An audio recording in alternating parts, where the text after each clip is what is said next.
студиото на Аларма. Вече е първият ни събеседник. Това е Румяна Петрова, която беше част от международната флотилия с помощ за Газа, за Палестина, и която беше арестувана в международни води, близо до гръцките брегове.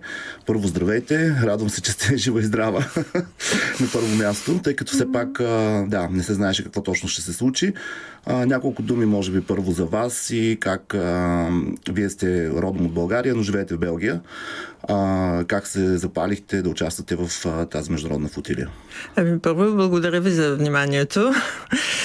И може би ще почна с флотилията, защото, доколкото виждам, и не само в България, освен в социалните мрежи, то ако човек се интересува специално, хората не са запознати с флотилията.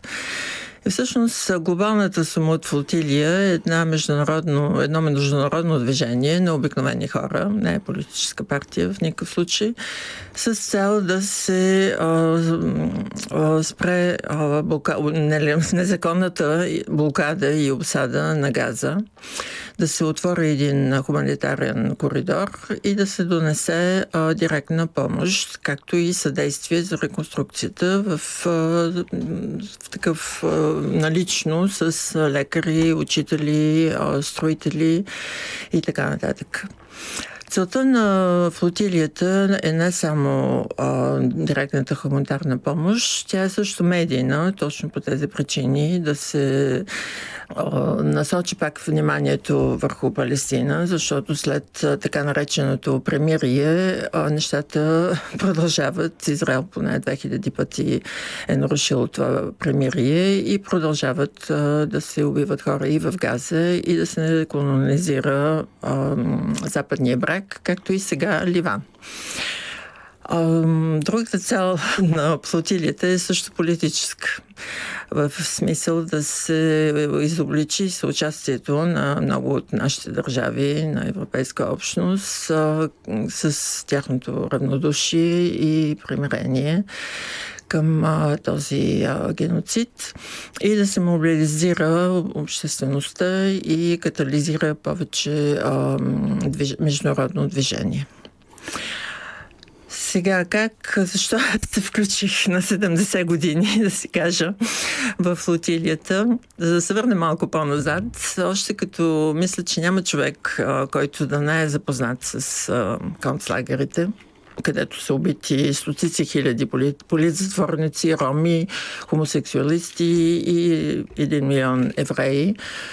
И мисля, че няма човек, който да не си е задавал въпроса как е било възможно нещо такова да стане. Нали? Някои не знаели, някои не разбрали, но сега вече нещата не може да се крием зад такива изказвания, защото директно всичко се вижда всеки момент, може да се провери от най-различни източници и да се види какво става в Палестина и сега в Ливан. И всъщност моето поколение по принцип беше възпитано с никога повече такива зверства. Протестирахме срещу войната във Виетнам, срещу апартеида и сега в наше време сме пак в империалистически войни, колонизации, геноцид. И вече мислех, че трябва нещо да се направи. Да, че това трябва да е останало в миналото. Всъщност напротив, се връща. Всъщност войната е на много части по света. Тя не е нито само в Украйна, нито само в Газа. Тя е, за съжаление, на много места. Да, точно така. И както виждаме, Близки изток като цяло ври и кипи, и то не от сега. Добре, имаше ли наистина хуманитарна помощ към Газа, защото се прокрадват такива неща в медиите, че всъщност нямало никаква хуманитарна помощ и това е било просто така една протестна флотилия, която иска да привлече вниманието? Нещо подобно. Първо, всички кораби бяха пълни с лекарства, с най-различни други пособия медицински и, както казах, има цял кораб само с медицински работници, учители и строители. Освен това, тази година Global Summit флотилия е не само по море, но и по суша. Тръгна конвой от Северна Африка с стотици камиони, хиляди хора. Сега дали ще стигне, пак зависи и от международната общност, и от движение във всяка страна. Колко страни бяха всъщност участниците? Имаше делегации от около 70 страни, имаше такива индивидуални, нали, като мене, въпреки че аз технически бях към бългийската делегация, но имаше и отделни представители на Португалия, на Словакия, България, така че доста страни. Сега в момента тя се събра в Турция, след асамблея, където се дискутирало следващата стратегия. Решението е да се продължи. Добре, можете ли да разкажете какво така се случи накратко, все пак като човек, който е потърпеш от... Да. Аз пак не се представих, все пак да прескочихме малко и този момент. Аз в общи линии цял живот съм работила в хуманитарната област. Последните 10 години към ООН бях старши съветник по въпроса за правата на човека, малцинства, и отговарях за района на страните на Европейската общност.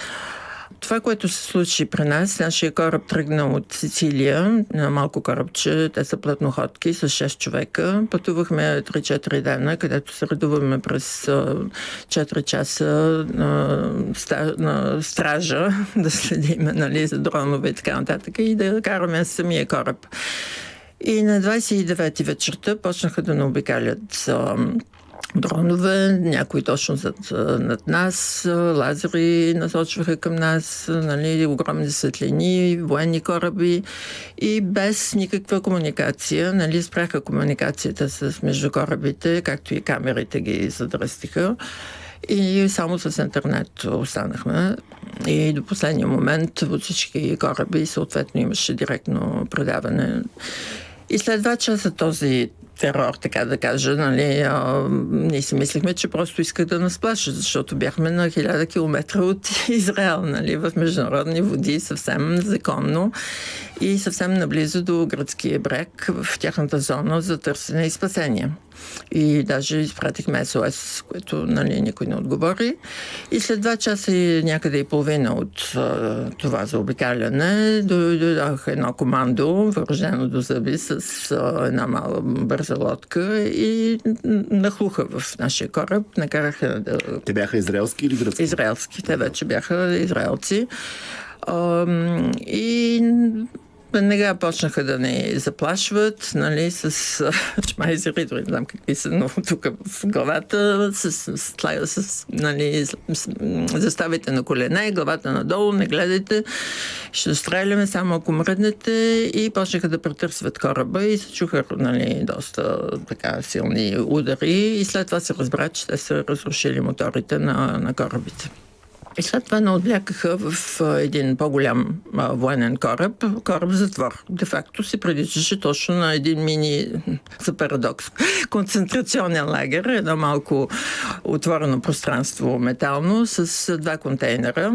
3 контейнера общо, но дължината му беше 2 метални контейнера, и не набутаха там, като още в момента, в който слязахме от кораба, на колене, главата надолу, на едни мокри, нали, на метални повърхности, накараха да се влачаме така, докато после претърсиха и взеха ни паспортите и така нататък, и набутаха в това дворче, така да се каже, с контейнерите, 170 човека за 3 контейнера.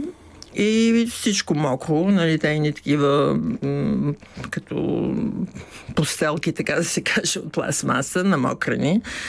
Адски студ. Много от хората ги съблякаха, в смисъл само по тениски. Страшен студ в контейнерите, като сърдинки, така, който може да се насложихме за вечерта. Много хора останаха навънка. И на следващия ден пък абсолютна жега, защото се представяте на метал и тези метални контейнери как са назажени. Това вече на 30 април. Това вече на 30 април. Цял ден напържиха буквално. И пак след обяд някъде, айде пак проверка, пак на колене. Мене лично ме държаха час и половина на колене с главата надолу на този метал, защото уж не можеха да ми намерят паспорта. Но всичките минаха по този ред, някой по-бързо, някой по-бавно. Прибраха Саид, един от организаторите, и ние след това почти организирахме, протестирахме, нали, да го върнат и така нататък. И те след това прибраха и Тяго, също, нали, един от главните организатори. Става дума за двамата души, които бяха отведени в Израел. Те бяха отведени там в много известния затвор и държани 10 дни в изолация, бой и така нататък. Сега на първи... Един човек, Саид, доколкото знаме, палестинец по произход, но е с испанско и още някакво гражданство. Да, той е испанско и шведско. И шведско, да. И двамата, всеки път като минат граница, ги проверяват, нали, изучават и така нататък. И всъщност уж, нали, свързани с разни организации, които до сега никой не е, нали. Това са измислени разни. И така, накрая ги пуснаха, нали, обаче 10 дена ги държаха. И нас всъщност на 1 май сутринта, нали, просто ни казаха, ще вместиме в друг кораб. Ние пак протестирахме, искахме да върнат Тяго и Саиф. Те казаха, те вече са на другия кораб, както и да е, нали. И нали, тези, които бяха по-отпред, отказаха да се вие през цялото време сте в този кораб затвор, така ли? През цялото време. Да. Нали, сме там. А не сте в гръцки затвор в град? Не. Изобщо в гръцки затвор не сме били. Това си беше чисто, нали, израелски кораб на границата на Европа, който отвлича цивилни, нали, мирни жители на...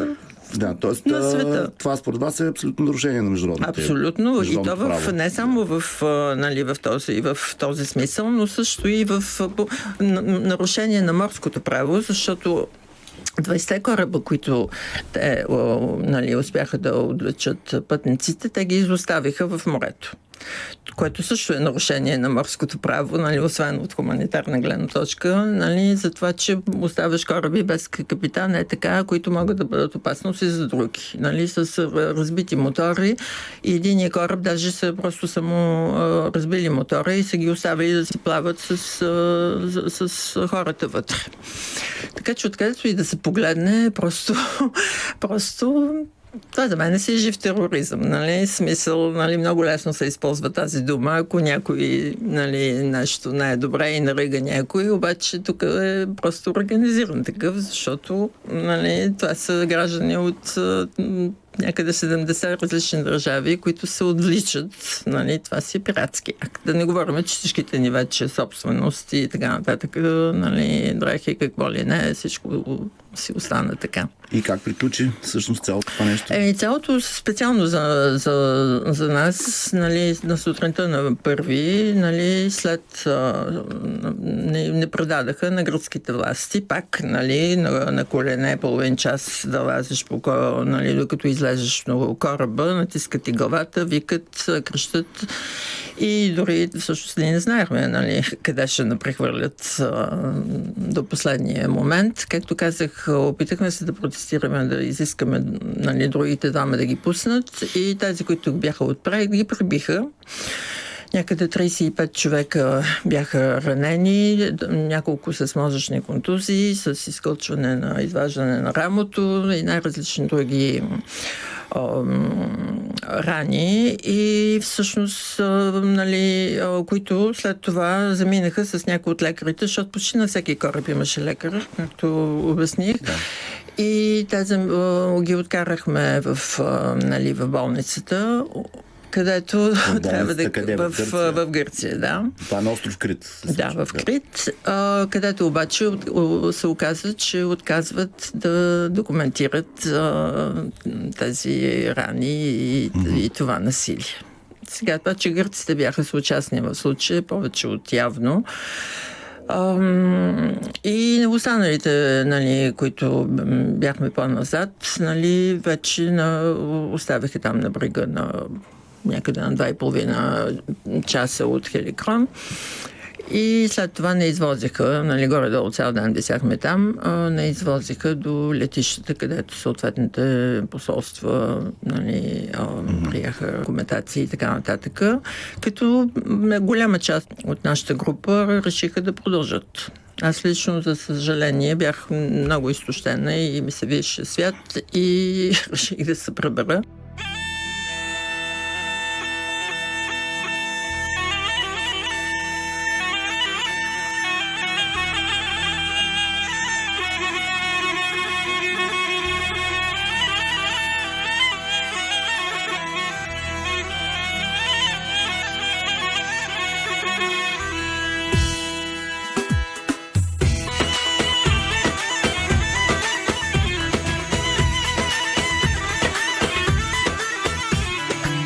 وياها الربيع والله الغرب مرة لو حلوها بالعسل ما بتحلى بالمرة ومهما جمعنا للمال والذهب بالجرة في ظل تراب الوطن تحلي في عينيا.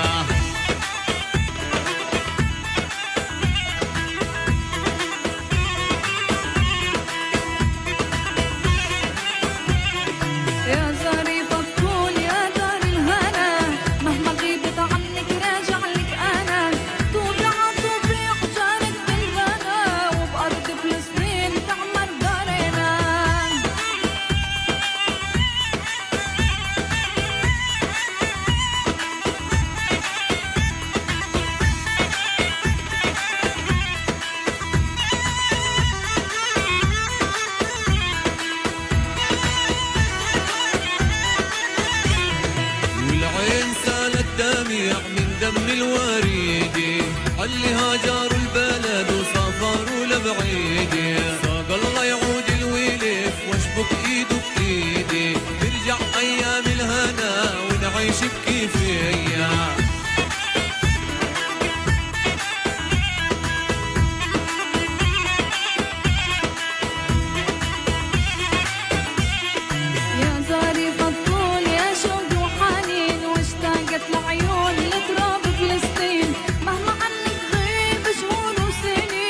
رجعلك يا دار يا دار الهنا.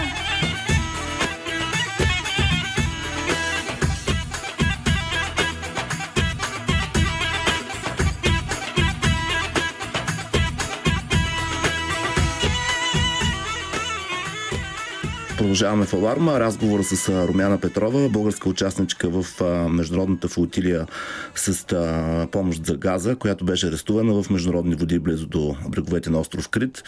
Разказахте преди малко точно какво се е случило. Вие сте се прибрала тук, иначе продължават вчера, всъщност на 14 май, продължава флотилията за газа. Ще следим какво ще се случи.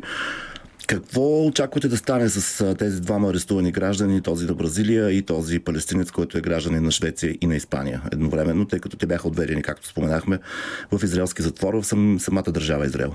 Те всъщност след 10 дни, нали, и с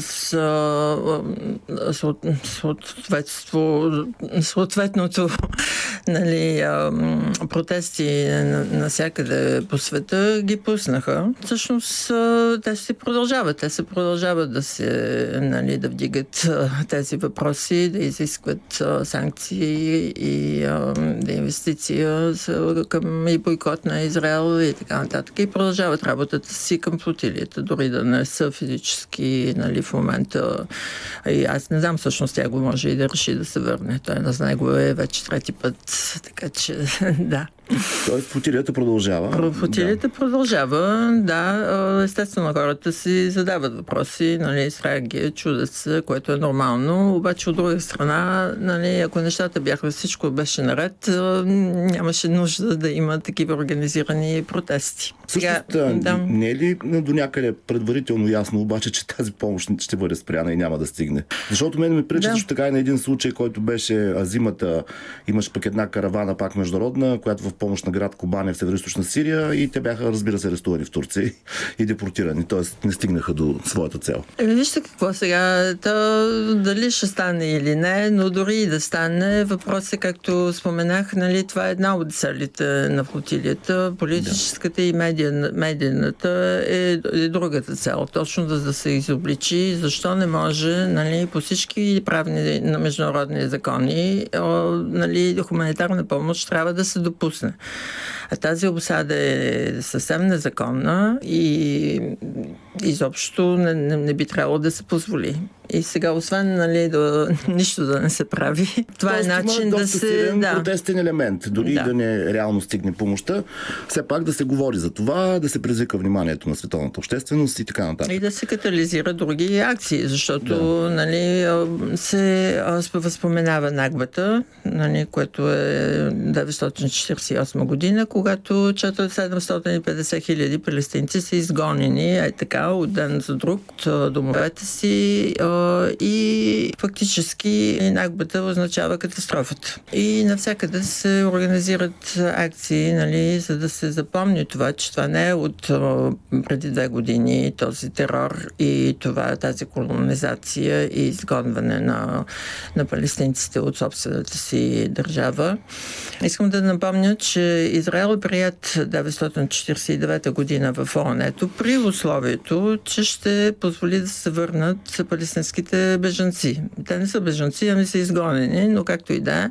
И до ден днешен абсолютно нещо подобно не се е случило. Напротив, в момента са около 6 милиона, които живеят извън страната си.